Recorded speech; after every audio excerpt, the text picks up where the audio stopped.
சிவாஜி நடிப்புல 1967ல பேசும் தெய்வம் அப்படின்னு சொல்லக்கூடிய ஒரு படம் வந்து வெளிவருது. இந்த படத்துல சிவாஜி சார் கூட சேர்ந்து பத்மினி, சவுகார் ஜானகி, நாகேஷ் அப்படின்னு சொல்லி எல்லாருமே வந்து நடிச்சிருந்தாங்க. இந்த படத்தை டைரக்ஷன் பண்ணவர் கே.எஸ். கோபாலகிருஷ்ணன். இந்த படத்துக்கு இசையமைச்சவர் யாரும் பார்த்தீங்க அப்படின்னா கே.வி. மகாதேவன். அது மட்டும் இல்லாம இந்த படத்துக்கு பாடல்கள் எல்லாத்தையுமே எழுதியவர் வாலி. இந்த படத்துல ஷூட்டிங் வந்து ரொம்ப விறுவிறுப்பா வந்து நடந்துட்டு இருந்திருக்கு. இந்த ஷூட்டிங் ஃபுல்லாவே பார்த்தீங்க அப்படின்னா சிவாஜி சார அவரோட நடிப்பை பத்தி ஒரு டைம் கூட டைரக்டர் பாராட்டவே இல்லையாம். இப்போ சிவாஜி சார் ஒரு பெரிய நடிகராக இருந்தாலுமே அது நமக்கு வந்து ஒரு ரசிகர்களாக பார்க்கும்போது ஒரு பெரிய நடிகராக வந்து தெரிவார். ஆனால் அவரு கூட ஒரு மைண்ட் செட் இருக்குல்ல, அவரும் ஒரு சாதாரண மனுஷன் தான். அவர் இப்போ ஒரு சீனில் நடிக்கிறார் அப்படின்னா இந்த சீன் எப்படி இருக்குது, நல்லா இருக்கா நல்லா இல்லையா அப்படின்னு சொல்லி டைரக்டர் வந்து கொஞ்சம் அப்ரிசியேஷன் பண்ணால் தான் நல்லாயிருக்கும். மோட்டிவேஷனாக ஒருத்தவங்க பேசினா தான் அடுத்த அடுத்த ஷாட்டில் நடிக்கும்போது ரொம்ப இன்ட்ரெஸ்ட்டாக வந்து நடிப்பாங்க. இது நார்மலாக எல்லாத்துக்குமே இருக்கக்கூடிய ஒன்று தான். ஸோ இப்போ சிவாஜி சாருமே எதிர்பார்ப்பார்ல, இப்போ ஒரு இயக்குனரோட படத்தில் நம்ம நடிக்கிறோம் அப்படின்னும் போது அவருக்கு பிடிச்சது அப்படின்னா சிவாஜி சாரை பாராட்டணும்ல. ஸோ அப்படிதான் சிவாஜி சாரும் எதிர்பார்த்திருக்காரு. ஆனால் ஒரு டைம் கூட பாராட்டவே இல்லையா. ஆனால் பத்மினியை பார்த்தீங்க அப்படின்னா டைரக்டர் வந்து படம் ஃபுல்லாக பாராட்டிகிட்டே இருந்திருக்காரு. உங்களோட ஆக்டிங் இப்படி இருக்கு, நீங்க இந்த மாதிரி பண்றீங்க, சூப்பரா பண்றீங்க அப்படின்னு சொல்லி பாராட்டிட்டே இருந்திருக்காரு. சிவாஜி சாருக்கு ஒண்ணுமே வந்து புரியல. ஸோ இப்படியே வந்து நாட்கள் வந்து போகுது, ஷூட்டிங்லாம் முடியுது. படத்துடைய லாஸ்ட் நாள் ஷூட்டிங் நடக்குது. ஓகேவா, அங்கதான் பயங்கரமான சம்பவம் நடக்குது. படத்துக்கு லாஸ்ட் டே ஷூட்டிங்கு. சிவாஜி சாருக்கும் இன்னொரு கால் ஷீட் முடியுது இந்த படத்துக்கு. அதுக்கடுத்து வேற படத்தை சிவாஜி சார் நடிக்க வந்து போறாரு. இப்போ கடைசி சீனுக்கு வந்து நடிக்கிறதுக்கு வந்து போறாங்க. சிவாஜி சாரும் மேக்கப்லாம் போட்டு ரெடி ஆகி சீன் பேப்பர்லாம் படிச்சுட்டு ஷூட்டிங் ஸ்பாட்டுக்கு வந்து வந்துட்டாரு. வந்ததுக்கு அப்புறமா இங்க கே.எஸ். கோபாலகிருஷ்ணன் வந்து ஆக்ஷன் வந்து சொல்றாரு. ஆக்ஷன் சொன்ன உடனே சிவாஜி சாரும் நடிக்கிறாரு. நடிச்சு முடிச்சதுக்கு அப்புறமா கோபாலகிருஷ்ணன் ஓகே ஷார்ட் ஓகே அப்படின்னு சொல்லிட்டாரு.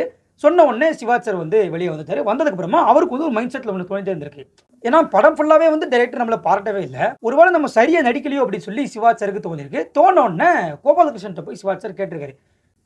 இப்போ நான் நடிச்சது உனக்கு எப்படி இருந்துச்சு எனக்கு தெரியல, நான் வேணா இந்த சீனை வந்து திரும்ப நடிக்கட்டுமா அப்படின்னு சொல்லி கேட்டிருக்காரு. கோபாலகிருஷ்ணனும் சரி ஓகே சார் நீங்க திரும்ப கூட நடிங்க, ஒன்றும் பிரச்சனை இல்லை அப்படின்னு சொல்லியும் ஓகே அப்படின்னு சொல்லி திரும்பவும் கோபாலகிருஷ்ணன் ஆக்ஷன் சொல்றாரு. சிவாஜி சார் நடிக்கிறாரு. மீண்டும் அந்த ஒரு காட்சி எடுக்கப்படுது. எடுக்கப்பட்டதுக்கு அப்புறமா எடுத்து முடிச்சிட்டாங்க. கோபாலகிருஷ்ணனும் ஷார்ட் ஓகேன்னு சொல்றாரு. இப்பவும் வந்து சிவாஜி சார் கேட்கறாரு, இந்த ஷார்ட் ஓகேவா உனக்கு திருப்தி அப்படின்னு சொல்லி கேட்கறாரு. அப்போ கூட கோபாலகிருஷ்ணன் ஓகே சூப்பராக தான் சார் இருக்கு, ஷார்ட் ஓகே நல்லா தான் இருக்கு அப்படின்னு சொல்லி வந்து சொல்றாரு. சொன்னதுக்கு அப்புறமா சிவாஜி சார் விறுவிறுன்னு கிளம்பி கார்ல ஏறி வெளியே வந்து போயிட்டாரா, யார்ட்டையும் சொல்லல.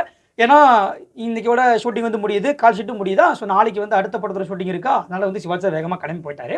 இப்போ டைரக்டருக்கு ஒன்றுமே புரியல, ஏன் சிவாஜி சார் இப்படி வேகமாக போயிட்டு இருக்காரு அப்படின்னு சொல்லி புரியல. அதுக்கப்புறம் ப்ரொடியூசர் வந்து வந்திருக்காரு. ப்ரொடியூசர் வந்ததுக்கு அப்புறமா ப்ரொடியூசர்கிட்ட டைரக்டர் கேட்டிருக்காரு, சார் நீங்க ஏதாவது சொன்னீங்களா, சிவாஜி சார் ஏன் அவ்வளோ வேகமாக போறாரு அப்படின்னு சொல்லி கேட்கும்போது, அவருக்கு இன்னோட கால் ஷீட் முடியுதுப்பா, அடுத்த படத்துக்கு வந்து போறாரு, நீ எல்லா ஷாட்டையும் எடுத்துட்டியா அவரை வச்சு அப்படின்னு சொல்லி கேட்குறாரு. நான் எடுத்துட்டேன் அப்படின்னு சொல்லி டைரக்டர் வந்து சொல்லிட்டாரு. பகல்ல இந்த சம்பவம் நடந்து முடிஞ்சு நைட்டு 11 மணிக்கு பார்த்தீங்க அப்படின்னா டைரக்டர் கோபாலகிருஷ்ணனுக்கு கால் வந்து வருது. யாரும் பார்த்தா வேற யாரும் இல்லை, சிவாஜி சார் தான். நாளைக்கு உன் படத்தோட ஷூட்டிங்க்கு வந்து நான் வந்து வரேன், உனக்கு காலையில் நடிச்சு கொடுத்துட்டு நான் அடுத்த படத்துக்கு வந்து போறேன் அப்படின்னு சொல்லி வந்து சொல்றாரு. சரி ஓகே சார் அப்படின்னு சொல்லி திரும்ப காலையில் பார்த்தீங்க அப்படின்னா இவர் டைரக்டர் கோபாலகிருஷ்ணன் வருவதற்கு முன்னே சிவாஜி சார் வந்து கிளம்பி வந்துட்டாரா. வந்ததுக்கு அப்புறமா திரும்பவும் அதாவது லாஸ்ட் டேட் நடந்தது பார்த்தீங்களா, அந்த டேல நடந்தது திரும்பவும் ஷூட்டிங் வந்து பண்றாங்க.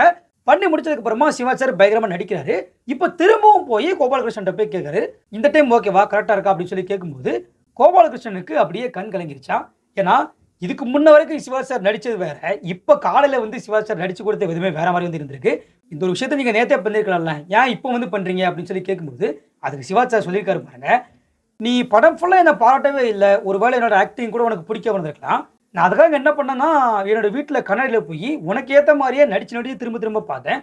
அப்படி நைட்டு ஃபுல்லாக ப்ராக்டிஸ் பண்ணிட்டு தான் திரும்ப வந்து நடிச்சு காமிச்சிருக்கேன். ஸோ இப்போ உனக்கு திருப்தி தானே அப்படின்னு சொல்லி கேட்கும்போது சரி ஓகே சார் திருப்தி தான் சார் அப்படின்னு சொல்லி கோபாலகிருஷ்ணன் சொல்லியிருக்காரு.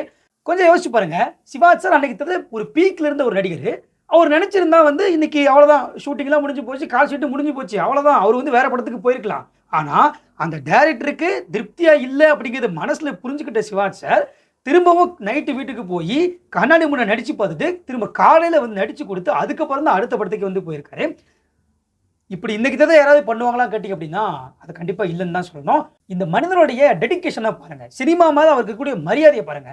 எனக்கு இந்த ஒரு சம்பவத்தை கேட்டோம்னா ரொம்பவே வந்து எக்ஸைட்மெண்டா இருந்தது. அது மட்டும் இல்லாம சிவாஜி சார் நினைச்சு ரொம்ப நான் வந்து பெருமைப்பட்டேன். அதனால தான் நம்ம சேனல்ல இதை பத்தி உங்கள்கிட்ட சொல்லுவதற்காக தான் இந்த வீடியோ வந்து மேக் பண்ணிருக்கேன். இப்படிப்பட்ட சிவாஜி சாரை பற்றி ஒரு ரசிகரா நீங்க என்ன நினைக்கிறீங்க அப்படிங்கிறது வந்து கமெண்ட்ல வந்து சொல்லுங்க. அது மட்டும் இல்லாம இந்த ஒரு ஒன்லி சிவாஜி கணேசன் சேனலை சப்ஸ்கிரைப் பண்ணி வச்சுக்கோங்க. இனிமேல தினந்தோறும் வந்து வீடியோ வந்து வரப்போகுது. அது மட்டும் இல்லாம இந்த வீடியோ நிறைய பேருக்கு ஷேர் பண்ணுங்க, லைக் பண்ணுங்க. நாளைக்கு இதே மாதிரி சூப்பரான வீடியோ நான் உங்களை சந்திக்கின்றேன். நன்றி.